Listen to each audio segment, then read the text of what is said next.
कल से Adelaide test शुरू हो रहा है। आपको पता है पहला मैच भारत ने शानदार तरीके से जीता और व्यवस्था भी ठीक ठाक थी। अब बड़ी समस्या यक्ष प्रश्न ये बना हुआ है कि एडिलेड टेस्ट में ओपनिंग कौन करेगा। 3 दावेदारों के नाम हैं मगर तय नहीं हो पा रहा है। संभवतः कल ही लास्ट में ये तय हो पाएगा।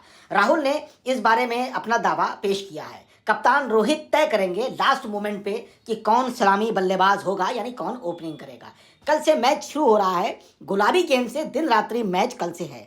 कहीं गुलाबी गेंद के चक्कर में भारत फंस ना जाए, इसी संबंध में हमारी एक रिपोर्ट। कप्तान रोहित शर्मा और कोच गौतम गंभीर ने तय कर लिया है एडिलेड ओवल पर नई गुलाबी गेंद से भारतीय पारी का आगाज कौन करेगा। लेकिन ओपनर को लेकर टीम प्रबंधन अपने पत्ते नहीं खोलना चाहता है। पर्थ टेस्ट में ओपनिंग करने वाले केएल राहुल ने बुधवार को कहा उन्हें यह बता दिया गया है शुक्रवार से हो रहे दूसरे टेस्ट में ओपनिंग कौन करेगा। लेकिन यह भी कहा गया है इस बारे में किसी को कुछ भी बताना नहीं है। राहुल कहते हैं कि इसके लिए हमें टेस्ट के पहले दिन या फिर कप्तान रोहित के बृहस्पतिवार को मीडिया के सामने आने तक इंतजार करना होगा, यानी बृहस्पतिवार आज, जिसका अभी इंतजार चल ही रहा है। गुलाबी गेंद से टेस्ट मैच होगा। इस टेस्ट मैच में भारत की क्या परफॉर्मेंस रहेगी, क्योंकि 90% खिलाड़ी कभी भी गुलाबी गेंद से नहीं खेले हैं, विराट ही खेले हैं। देखते हैं विराट सब टीम को लेकर आगे कैसे चलते हैं और उनकी कैसे मदद कर पाते हैं और उन्हें कैसे समझा पाते हैं कि गुलाबी गेंद से कैसे खेलना ठीक रहेगा।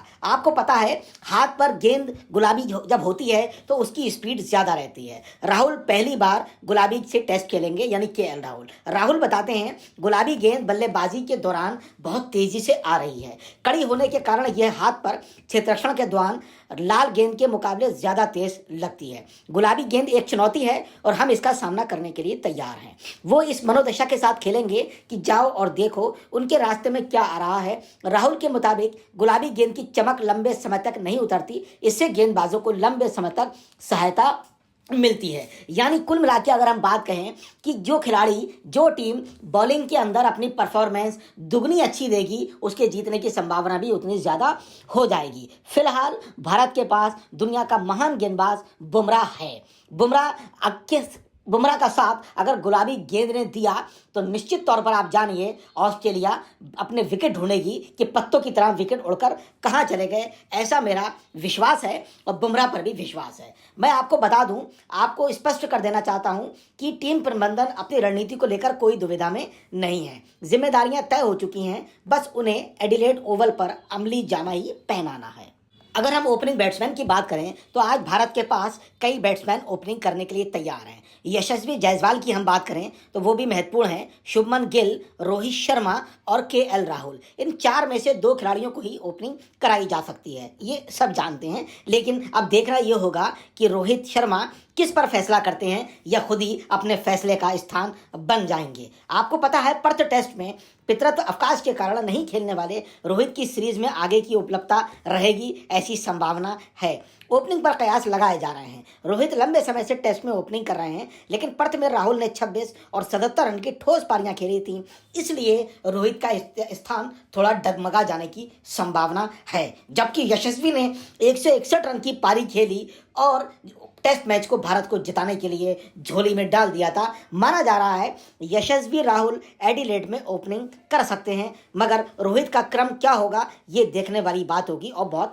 इंटरेस्टिंग भी होगा, क्योंकि हिंदुस्तान के लोग और दुनिया के तमाम प्रशंसक रोहित शर्मा को चाहे T20 हो, चाहे टेस्ट मैच हो, चाहे वो ओडीआई का मैच हो, सारे के सारे मैच में रोहित शर्मा को सबने ओपनिंग करते हुए देखा है, ताबड़तोड़ बल्लेबाजी करते हुए देखा है। और रोहित शर्मा ही एक ऐसे खिलाड़ी हैं जिन्होंने ओडीआई के अंदर ओपनिंग में आकर 274 रन का स्कोर खड़ा कर दिया था। जबकि सच ये है कि दुनिया के अंदर बहुत सी टीमें 274 रन का स्कोर एक दिन 50 ओवर में बना भी नहीं पाती हैं। तो ओपनिंग में आने का लाभ ये होता है कि अगर बैट्समैन 30, 35 या 40 ओवर टिक जाता है तो रनों का अकेले ही अंबार लगा दे। और अगर रोहित शर्मा वहां पर हो तो निश्चित तौर पे अगर भविष्य में ओडीआई के अंदर अगर रोहित शर्मा को मौका मिला ओपनिंग से लेके 50 ओवर तक खेलने का, तो 13 शतक भी ओडीआई में रोहित का इंतजार कर रहा है। ये बात भी मैं दावे के साथ कह सकता हूँ। राहुल ने अपने साथ एक बात ये भी कही कि मैं एकादश में रहना चाहता हूँ, यानी 11 में रहना चाहता हूँ। मेरा स्थान चाहे कोई भी हो, ये कप्तान और कोच तय करें। करें। राहुल ने अपने बल्लेबाजी की पोजीशन पे कहा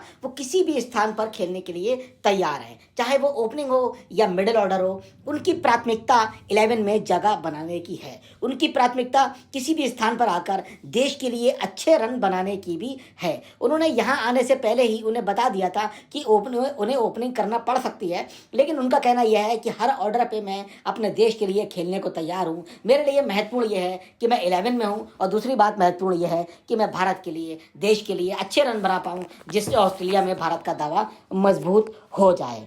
अब हम ऑस्ट्रेलिया के उस अनुभवी खिलाड़ी के बारे में, भारतीयों के बारे में क्या सोच रहा है, आपको बताना चाहते हैं। ऑस्ट्रेलिया के अनुभवी ऑफ स्पिनर नॉर्थन लियोन, जिन्होंने बहुत शानदार पूर्व में बॉलिंग की है, उन्होंने कहा कि भारतीय टीम सितारों से यानी बेहतरीन खिलाड़ियों से भरी हुई टीम है। उन्होंने कहा हमारी ध्यान बुमराह और कोहली जैसे असाधारण खिलाड़ियों से मुकाबला करने के लिए तैयारी की बात है। उन्होंने कहा ये लोग अविश्वसनीय रूप से बहुत ज़्यादा टैलेंटेड हैं, प्रतिभाशाली हैं। लियोन ने यह भी कहा मैं भारतीय टीम को जब भी देखता हूं तो वो सुपरस्टार्स का एक समूह लगता है। क्रिकेट एक टीम खेल है, इसमें जीतने के लिए टीम को अच्छा प्रदर्शन करना होगा। उन्होंने ये भी कहा बुमराह और कोहली के बारे में हम लोग ना सोचें तो ही बेहतर है, हम अपने खेल पर ध्यान दें। अगर हमने इनके बारे में सोचा, इनके बारे में चिंता की, तो निश्चित तौर पे हम खेल पर ध्यान नहीं दे पाएंगे और इनके दबाव या प्रेशर में मैच को लूज कर देंगे। ये खौफ ऑस्ट्रेलियाई बैट्समैन हो, चाहे बॉलर हो, चाहे फील्डर हो, सबके दिमाग में एक भारतीयों का खौफ चल रहा है, क्योंकि पर्थ टेस्ट में जिस तरीके से ऑस्ट्रेलिया को भारत ने मात दी है, वो मात पूरी दुनिया के अंदर जगमगा रही है, रोशनी की तरह चमक रही है और भारत का नाम भी रोशन कर रही है। जय हिंद, जय भारत, धन्यवाद, थैंक यू वेरी मच।